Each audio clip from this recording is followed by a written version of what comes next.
Hello नमस्कार सर्व ખેડૂત મિત્રોને મારું નામ ડોક્ટર જયદીપ વરસાણી મદદનીશ સંશોધન વૈજ્ઞાનિક કૃષિ અર્થશાસ્ત્ર વિભાગ આમાં કેટલા ખેડૂત ભાઈઓ જે છે એ લોકો એફપીઓ ના મેમ્બર છે ખેડૂત ઉત્પાદક સંઘ જે છે એફપીઓ ના મેમ્બર કેટલા છે એક પછી ઇનામ વિશે જાણતા હોય એવા એમેઝોન ને એના પરથી કોઈ વસ્તુ મંગાવવાના કેટલા થાય બેઠેલા એમાં યંગ જનરેશન હોય તો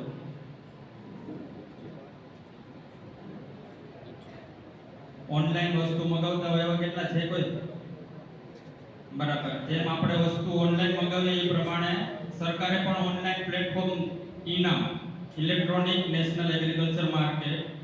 એની એક સ્કીમ જે એ બહાર પાડેલી છે એ બહુ સમયથી ચાલુ છે પણ હજી આપણે જોયું તે પ્રમાણે એની અંદર ખેડૂતો જે પોતાનું રજીસ્ટ્રેશન કરાવેલું નથી આની અંદર શું થાય કે કોઈ પણ ખેડૂત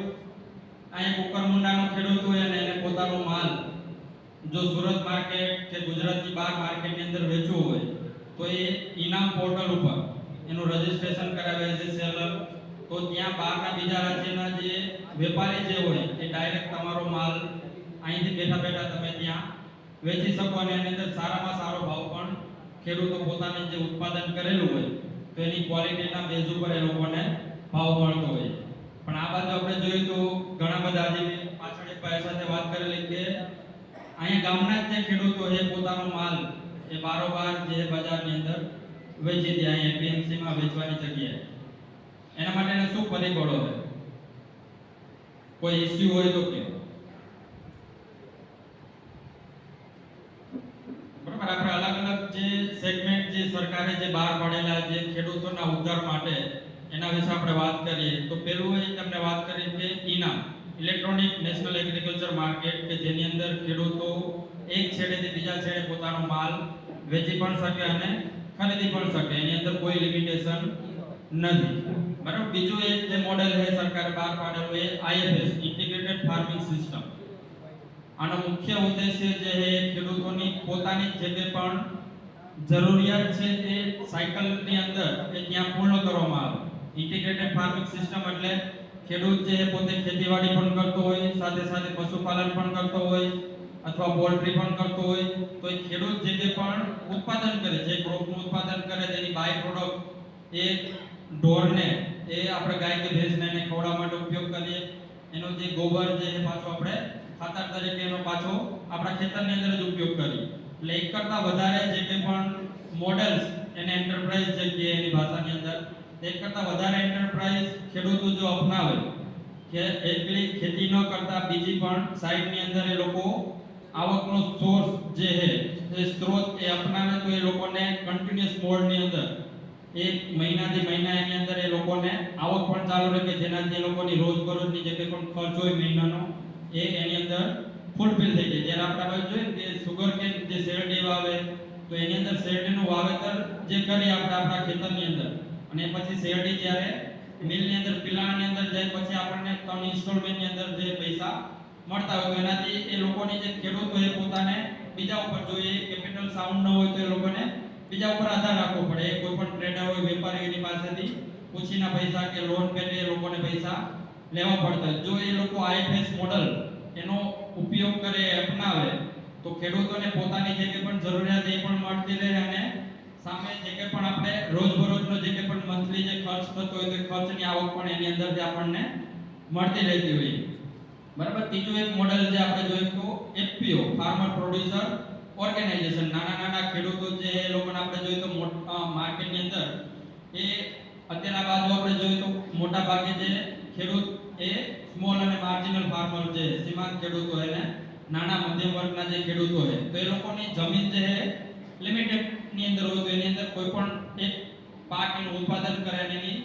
જરૂરિયાત પછી જે કે પણ વસ્તુ વધારાની વધે અને માર્કેટેબલ સરપ્લસ કે તો એ માર્કેટની અંદર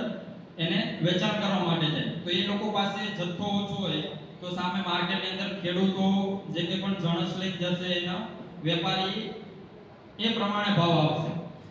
કેમ કે નાનો જથ્થો હોય તો તમે સામે જે ખેડૂતો એ કોઈ પણ જાતનું બાંધછોડ એની સાથે વેપારી સાથે કરી શકતા નથી. જો એફપીઓ જે આપણે ચલાવીએ, નાના ખેડૂતોએ 10 કરતા વધારે ખેડૂતોનું એક સંગઠન બનાવીને એની અંદર જોડાઈએ, તો ખેડૂત જે સંગઠન એ બનાવશે તો એની અંદર બધા નાના ખેડૂતો પોતાનો જે કે પણ વધેલો માલ, એની ઘરની કે જે કે પણ જરૂરિયાત હશે એ સિવાયનો જે કે પણ માલ હશે એ લોકો બજારની અંદર એ બધા ભેગા થઈને વેચવા જશે તો એક મોટું એમાઉન્ટ થશે. તો સામે એ વેપારી સાથે બાર્ગેનિંગ કરે અને એનો ભાવ પણ સારો મેળવી શકે. તો એટલા માટે જે એફપીઓ એ સરકારે પણ એક ઉદ્દેશ્ય આપેલો આપણે જોયું કે જે દૂધ ઉત્પાદક મંડળી જે છે આપણા ગામની અંદર બધા અત્યારે જે ચાલે, તો એના બેઝ ઉપર એ એફપીઓ એ કંપની એક્ટ ની અંદર એ સરકારે એનું ડિસિઝન લીધેલું હતું. આ એફપીઓ ની અંદર તમે સ્ટાર્ટિંગ ની અંદર તમે સ્ટાર્ટ કરો તો પછી ગવર્નમેન્ટની જે સરકારની ઘણી બધી જે સ્કીમ, જે સહાય યોજનાઓ પણ સરકાર એ લોકોને પૂરી પાડે કે જેનાથી એ લોકો પોતાની જે કે પણ જણસ હોય તો એ જણસનું પોતે જ પેકેજિંગ કરીને અને માર્કેટની અંદર પોતાની એફપીઓ ની બ્રાન્ડ બનાવીને એનું વેચાણ કરે કે જેનાથી ખેડૂતોને વધારે જે આવક એ લોકોને મળતી રહે. આની અંદર જે બ્રાન્ડ જે બનાવી એ અગત્યની છે. એક વખત તમારી એફપીઓ ની કે તમારી પોતાની જે બ્રાન્ડ બની જાય, બરાબર, તો એ પછી માર્કેટની અંદર સારી રીતે તમે એના માટે વેચાણ કઈ રીતે કરવું એના માટેની જે સ્ટ્રેટેજીસ જે તમે સારો એવો સીઈઓ તમારી એફપીઓ ની અંદર રાખો તો એ તમારો ગ્રોથ જે આગળ થશે અને સરકાર તરફથી બીજી ઘણી બધી સહાય યોજનાઓ જે છે એ એફપીઓ રિલેટેડ એ ખેડૂતોને મળતી રહેતી હોય. તો આ બધી જે ઇકોનોમિક્સ કહેતા કે અર્થશાસ્ત્ર એની અંદર ખૂબ જ જે અગત્યનો ભાગ ભજવે. ત્રીજી આ આપણે જે 3 સ્કીમ જોઈ તે સિવાય ખૂબ જ પુરાણી જે સરકારની જે એક સ્કીમ જે ચાલે છે પાક ઉત્પાદન ખર્ચ યોજના, જે આપણે સરકાર ટેકાના ભાવે કોઈ પણ વસ્તુ ખેડૂતો પાસેથી ડાયરેક્ટ પરચેસ કરે છે, બરાબર, તો એ જે વસ્તુ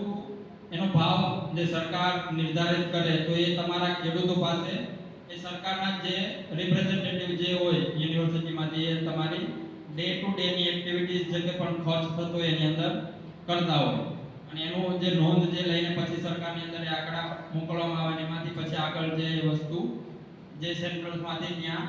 એ એની કમિટીઝ જે હોય એ ડિસાઈડ કરીને પછી એના ભાવ બહાર પાડતા હોય. તો ટેકાના ભાવે જે ખેડૂતોને સારો પોષકક્ષમ ભાવ એ લોકોને મળે એ ઉદ્દેશ્ય સાથે સરકાર જે આગળ ને આગળ એને દિન પ્રતિદિન એની અંદર વર્ષ પછી વર્ષ એની અંદર થોડો જે વધારો કરે,